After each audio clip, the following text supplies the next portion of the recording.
So as you see, in this case, there's no water actually coming through. So,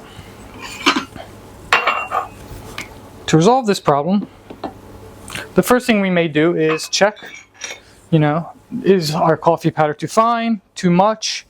Is there water in the water tank? And after we've ruled out that it's any of those issues, we may consider that it is, what we'll focus on today is what's called a dry pump. So in this case, the water pump that actually pushes the water through the system may become dry, may need some lubrication, okay? So don't worry though, we don't need to break out any fancy special oils and take apart our machine or anything like that. What we'll do is a very specific thing that's actually super simple, so give me just a moment. Pump becomes dry. What we can do is basically just remove the portafilter, remove any additional pressure against the pump. And when we have water in our tank, we'll just press our brew buttons.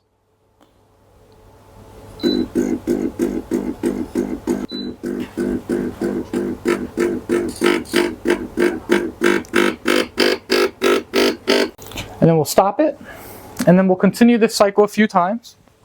And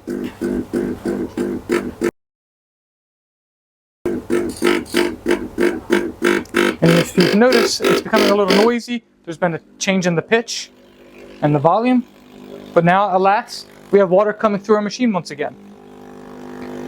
And we can stop it, and we can repeat this once or twice more until it seems to have a nice steady stream that isn't changing and seems back to normal if we're familiar. And voila, just like that, we've got our pump lubricated once again and ready to produce the best coffee. And you've just saved yourself quite a few bucks and visits to the local coffee shop. Thanks for watching.